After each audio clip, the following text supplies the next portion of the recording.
আলহামদুলিল্লাহ আলহামদুলিল্লাহ নাহমাদু নুসাল্লি আলা রাসূলিল কারীম আম্মা বাদ। সম্মানিত বন্ধুরা, আশা করি আপনারা সকলেই ভালো আছেন। আজকে আপনাদের সামনে একটি গুরুত্বপূর্ণ বিষয় নিয়ে সংক্ষেপে আলোচনা করব, যে বিষয়টি আমাদের জন্য অত্যাধিক খুবই গুরুত্বপূর্ণ। সেটা হলো আল্লাহ আল্লাহ সুবহানাহু ওয়া তাআলাকে ভয় করা। কারণ এটা এমন একটা গুরুত্বপূর্ণ বিষয় যে কেউ যদি যথাযথভাবে আল্লাহ রাব্বুল আলামিনকে ভয় করে, তাহলে তার জন্য সব রকম অন্যায়, অশ্লীলতা, বেহাপনার কাছ থেকে ফিরে দেখা সম্ভব হবে। তাই এই বিষয়টি খুবই ইম্পর্টেন্ট। আল্লাহ রাব্বুল আলামিন ৩ নম্বর সূরা আল ইমরানের ১০২ নম্বর আয়াতের ভিতরে বলছেন যে, ইয়া আইয়ুহাল্লাযিনা আমানুত্তাকুল্লাহ হাক্কা তুকাতিহি ওয়া লা তামুতুন্না ইল্লা ওয়া আনতুম মুসলিমুন। অর্থাৎ, হে ইমানদারগণ, হে মুমিনগণ, তোমরা আল্লাহকে ভয় করো, ভয় করার মতো ভয় করো, অর্থাৎ যথাযথভাবে ভয় করো। আর তোমরা মুসলমান না হয়ে তোমরা কবরে যেও না, কবরে শোনা। তার মানে আল্লাহ সুবহানাহু ওয়া তাআলা এখানে খুব গুরুত্বপূর্ণ একটি বাক্য বলেছেন, যেটা হলো বিশেষ করে ঈমানদারদের জন্য। দেখুন, যারা আল্লাহ রাব্বুল আলামিনের প্রতি ঈমান আনেনি, তাদের তো আসলে আমল করা বা ভয় করা এরকম কোনো বিষয় নেই। বিষয় হলো তাদের জন্যই, যারা আল্লাহ রাব্বুল আলামিনের প্রতি ঈমান এনেছে, বিশ্বাস করেছে। আল্লাহ রাব্বুল আলামিন তাদেরকে ডেকে বলছেন যে, ইয়া আইয়ুহাল্লাযিনা আমানুত্তাকুল্লাহ হাক্কা তুকাতিহি ওয়া লা তামুতুন্না ইল্লা ওয়া আনতুম মুসলিমুন। যে হে ঈমানদারগণ, তোমরা আল্লাহকে ভয় করো, যথাযথভাবে ভয় করো। আর তোমরা ঈমানদার না হয়ে, তোমরা আত্মসমর্পণকারী না হয়ে আল্লাহ রাব্বুল আলামিনের কাছে এসো না। তোমরা কবরে তোমরা এসো না, তোমরা মারা যাইও না। তার মানে এই কথাটা আমাদের অনুধাবন করা দরকার। কেন আল্লাহ রাব্বুল আলামিন এই কথাটি বললেন? আসলে একমাত্র আল্লাহ রাব্বুল আলামিনকে ভয় করার মধ্যেই আছে কল্যাণ। আল্লাহকে ভয় করা এবং কান্না করা, এর গুরুত্ব অপরিসীম। রাসূলুল্লাহ সাল্লাল্লাহু আলাইহি সাল্লাম বলেন, আল্লাহ রাব্বুল আলামিনকে যারা ভয় করে, তার চোখ দিয়ে যদি 2 ফোঁটা পানি পড়ে, আল্লাহ রাব্বুল আলামিনের ভয়ে যদি কান্না করে, তাহলে সেই ব্যক্তি ওই কান্না করার কারণে সে জাহান্নাম থেকে আল্লাহ রাব্বুল আলামিন তাকে হেফাজত করবেন। আল্লাহ রাব্বুল আলামিনের কাছে 2টা জিনিস খুবই প্রিয়। যখন বান্দা তার আল্লাহর ভয়ে যখন তার চোখ থেকে পানি ঝরে। আর 2 নম্বরটা হলো, যার যার চোখ বা যার কোনো একটা শরীরের অঙ্গ প্রত্যঙ্গ ক্ষয়ক্ষতি হয়েছে, অর্থাৎ আল্লাহ রাব্বুল আলামিনের রাস্তায় যে সময় ব্যয় করেছে, তার শরীর থেকে যদি 1 ফোঁটা রক্ত ঝরে, অথবা তার এই চোখ দিয়ে যদি সে বা তার শরীর দিয়ে যদি সে আল্লাহ রাব্বুল আলামিনের পথে তার এই সময়টুকু ব্যয় করে, তাহলে আল্লাহ রাব্বুল আলামিনের কাছে ওই জিনিসটা অত্যাধিক প্রিয়। তাই সম্মানিত বন্ধুগণ, আমাদেরকে এটা বোঝা উচিত যে আল্লাহকে যদি ভয় করি, তাহলে আমরা অত্যাধিক লাভবান হব।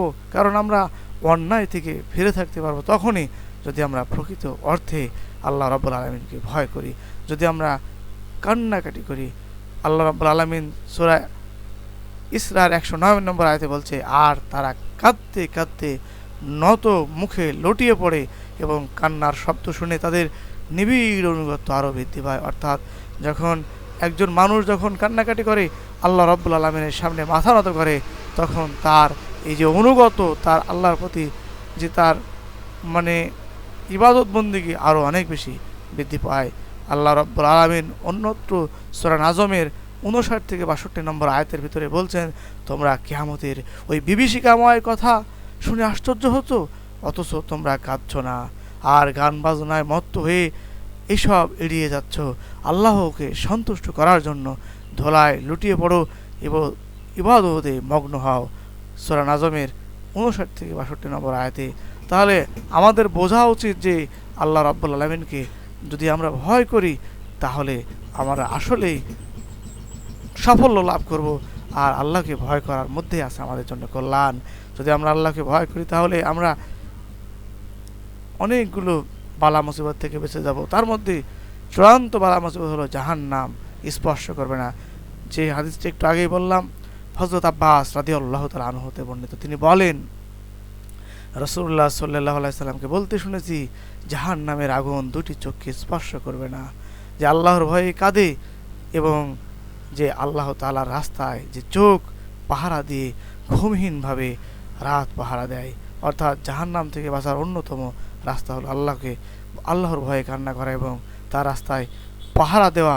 এই দুটো আল্লাহ রাব্বুল আলামিন খুবই পছন্দ করেন। কারণ অন্যত্র আরেকটা হাদিসে আছে, আবু উমামা রাদিয়াল্লাহু তাআলা থেকে বর্ণিত, তিনি বলেন আল্লাহ রাসূল সাল্লাল্লাহু আলাইহি ওয়াসাল্লাম বলেছেন, আল্লাহর কাছে 2 ফোঁটা এবং 2টি চিনির চেয়ে অধিক জিনিস আর নাই। তাহলে একটা হলো আল্লাহর ভয়ে নিঃস্বত পানির ফোঁটা, আর 2 নম্বরটা হলো আল্লাহর রাস্তায় নিগৃহীত রক্তের ফোঁটা।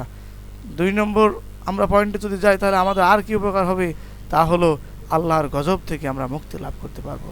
কারণ আল্লাহ রাসূল সাল্লাল্লাহু আলাইহি ওয়াসাল্লাম বলছেন যে তোমরা গজবের স্থান যখন অতিক্রম করবে, যেমন পূর্বে যে সমস্ত জাতির উপরে গজব এসেছিল, আদ জাতি, সামুদ জাতি, লূত সহ যেসব জাতির উপরে গজব এসেছিল, সেই যে কোনো তোমরা গজবের জায়গা যখন অতিক্রম করবে, তখন তোমরা অবশ্যই আল্লাহর ভয়ে কান্না করবে। আর আল্লাহর ভয়ে যদি কান্না করতে না পারো, তবে সেখানে প্রবেশ করো না। কারণ তোমাদেরকে এই কারণেই আল্লাহর ভয়ে কান্না করতে হবে যে তোমরা যেন ওই আযাব থেকে তোমরা বেঁচে যেতে পারো। 3 নম্বর পয়েন্ট হলো হাসরের ময়দানে নিরাপত্তা লাভ করা।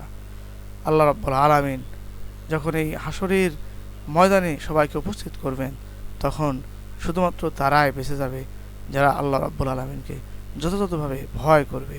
অর্থাৎ দুনিয়াতে যারা আল্লাহ রাব্বুল আলামিনকে ভয় করবে, তারা সেদিন হাসরের ময়দান থেকে বেঁচে যাবে। কারণ আমরা জানি হাসরের ময়দান খুবই কঠিন, যেদিন কেউ কারো কোনো উপকারে আসবে না।